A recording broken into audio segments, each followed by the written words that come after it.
بسم اللہ الرحمن الرحیم۔ الصلاۃ والسلام علیک یا سیدی یا رسول اللہ وعلی آلک و اصحابک یا سیدی یا حبیب اللہ، اللہم انزلہ المقعد المقرب عندک یوم القیامہ۔ کل میں نے ایک ویڈیو اپلوڈ کی تھی جس کے اندر میں نے تمام دوستوں سے مشورہ لیا تھا کہ کس موضوع پر میں ویڈیو اپلوڈ کیا کروں، تو ایک دوست نے بتایا کہ آپ طریق لبیک پاکستان پر جو اعتراضات ہوتے ہیں ان کے جواب دیں اور ساتھ من سب نبی فاقتلوہ اس حدیث مبارکہ پر حوالہ جات پیش کریں۔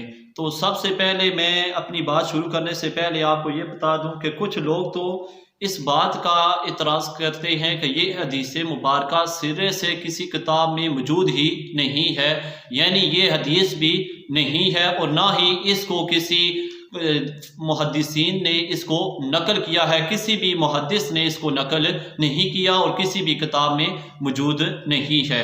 تو میں نے آپ کے سامنے یہ کچھ کتابوں کے حوالہ جات پیش کرتا ہوں کہ جن کتابوں میں یہ حدیث مبارکہ موجود ہے۔ سب سے پہلی معجم الصغیر لطبرانی جلد 1 صفحہ نمبر 136 حدیث نمبر 607۔ دوسرے نمبر پر ہے معجم الاوسط لطبرانی حدیث نمبر 4602۔ اسی طرح الشفاء بتعریف حقوق المصطفیٰ جلد 2 صفحہ نمبر 202۔ اس کے بعد الشفاء باحوال المصطفیٰ جلد 2 صفحہ نمبر 136۔ فوائد، یہ امام رازی رحمۃ اللہ علیہ کی کتاب ہے، اس میں حدیث مبارکہ 740 نمبر پر یہ موجود ہے۔ تاریخ بغداد للخطیب جلد 18 صفحہ نمبر 90 پر بھی یہ موجود ہے۔ اسی طرح جامع الاحادیث جلد 20 صفحہ نمبر 368 پر بھی یہ حدیث مبارکہ موجود ہے۔ الصارم المسلول علی شاتم الرسول جلد 1 صفحہ نمبر 93، 287 اور 295 پر یہ مختلف صفحات پر نقل کی گئی ہے۔ اسی طرح مجمع الزوائد جلد 6 صفحہ نمبر 260 پر یہ حدیث مبارکہ نقل کی گئی ہے۔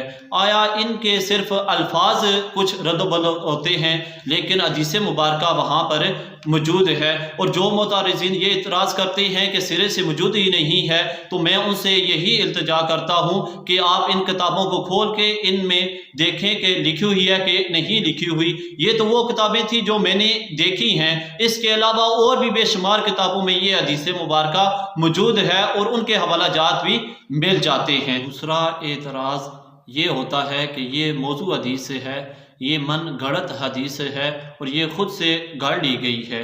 تو ابن تیمیہ الصارم المسلول علی شاتم الرسول میں فرماتے ہیں کہ یہ ضعیف حدیث ہے، اور اسی طرح امام جلال الدین سیوطی رحمۃ اللہ علیہ نے بھی اس کو ضعیف قرار دیا ہے کہ یہ ضعیف حدیث ہے، نہ کہ موضوع حدیث ہے۔ اور دوسرا میں آپ کو یہ بتاؤں کہ تلقی امت اور شہرت اور اجماع امت کی وجہ سے اس کو تقویت حاصل ہے، اور اعلیٰ حضرت رحمۃ اللہ علیہ فتاوی رضویہ جلد 30 صفحہ نمبر 607 پر اس طرح لکھتے ہیں کہ تلقی علماء بالقبول وہ شے عظیم ہے جس کے بعد ملاحظہ سند کی حاجت نہیں رہتی، بلکہ سند ضعیف بھی ہو تو حرج نہیں کرتی۔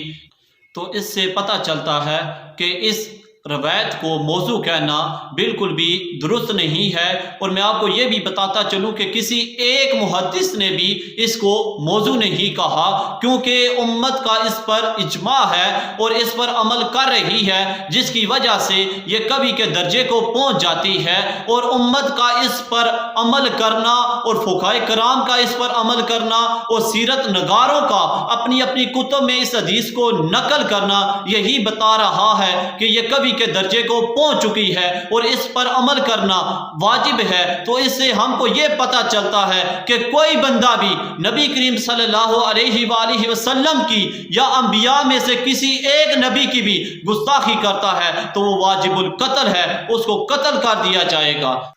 اللہ تعالیٰ کی بارگاہ میں دعا ہے کہ اللہ تعالیٰ اس حدیث مبارکہ پر ہم سب کو عمل پیرا ہونے کی توفیق عطا فرمائے۔